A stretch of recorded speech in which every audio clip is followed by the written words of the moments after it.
Okay, greetings, fellow Quatwist.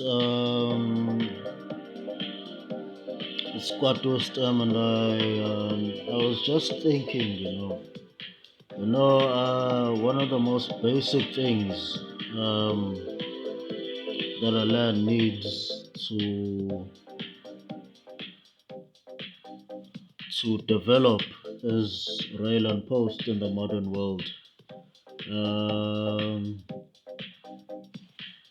Rail is one of the most common forms of transport because it's reliable and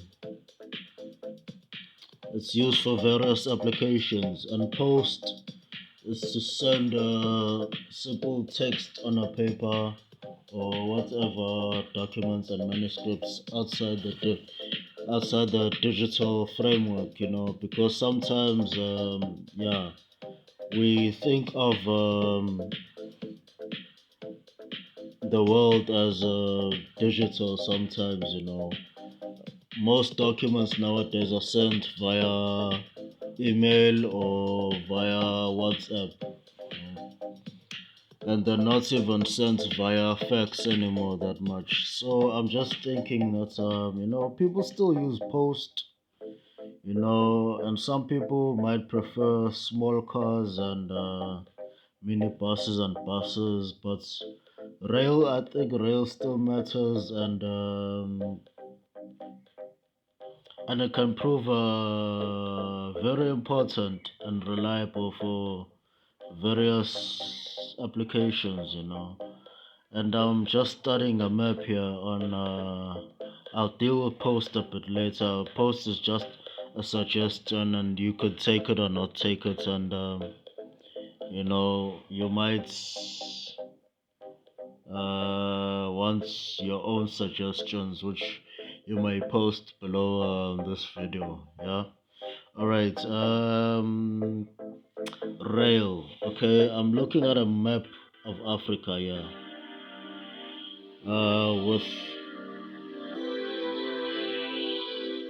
all the major railways in Africa. Yeah.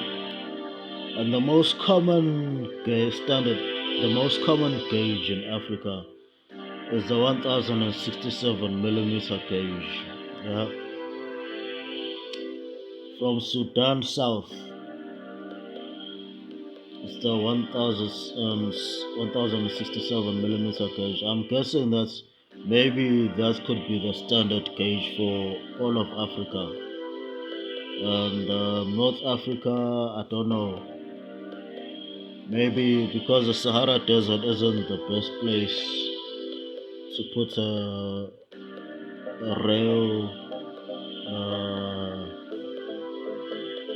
rail, maybe on the sides of the Sahara, by along Mauritania to Morocco and along Eritrea, Sudan, Egypt side, and not on the actual part of the Sahara. So I'm guessing we could use a 1067 millimeter gauge for all of Africa. This could allow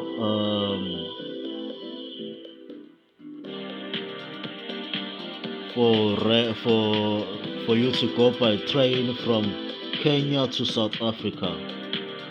Yeah, and from South Africa up to Nigeria. Yeah, on train. Yeah, that's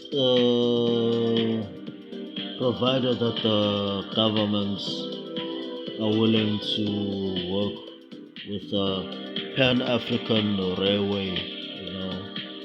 I don't know how a Pan-African railway company could be started, but I think it could be beneficial to Africans in various ways.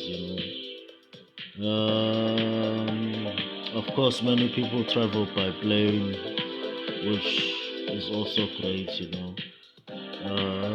But rail is also it's economical. And the post in Africa is not that great. Um,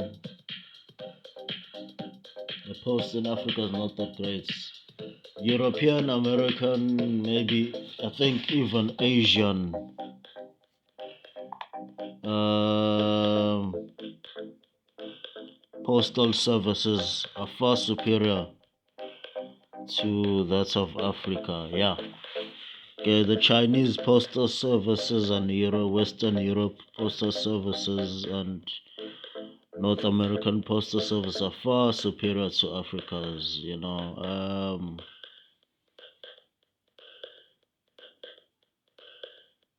In fact, all across Africa,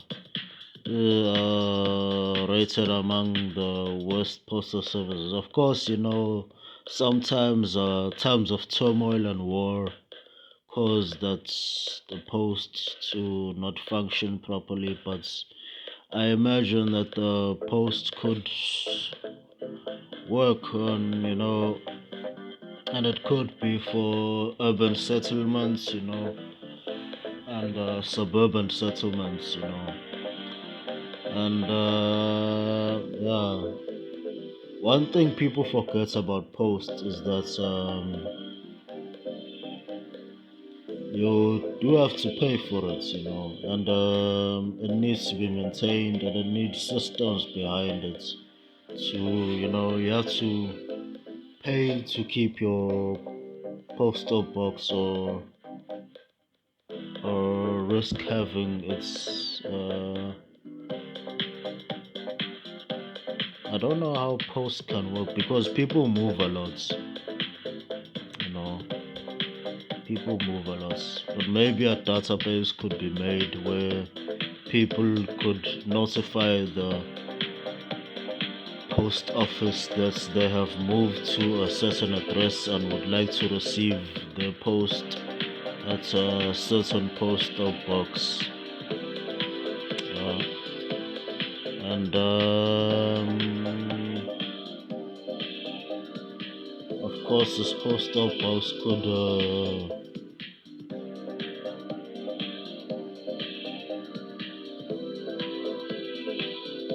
I don't know how you would keep random strangers from accessing your mail in the post without, you know, your own personal key, you know, to open your own post box, So I'm guessing that maybe individuals could keep like three. I don't know. I don't know. Maybe it could be like a postal box could use like a safe mechanism where you'd open your post with a code of sorts because keys do get lost quite frequently. I'm thinking of the old safes, not the new digital safes. Like the old safes where you'd have the turning knob to open a safe. Maybe that could be used for post, but I don't know. Yeah, I think it's a lot better than individuals having keys because keys do get lost nowadays, and losing your key could allow virtually anyone to open your postal box. And I'd imagine people would like to keep their mail to themselves, and yeah, in South Africa, the mail is currently terrible. The new government has crushed, absolutely destroyed the mail. And I don't know, maybe they forgot that a land needs regular postal service to function, but maybe they're relying on digital frameworks to send documents, which I suppose, I guess, but people still need mail, People still need mail. So I don't know how this is going to work because why are there still postal addresses of we don't need post, you know? But yeah, I imagine that across this could be a cross Africa thing, where in major urban areas and some suburban areas, the mail could be opened via like a knob, like a old safe knob, because I don't trust digital stuff that much. Sometimes my functions after a long time, and when the rain comes into it and it happens with the circuitry of the thing. Whereas in mechanical stuff, you usually just need a little bit of oil and it runs very smoothly. So these are my suggestions on how Africa could maybe do a pan-African rail and postal service. Alright, thank you.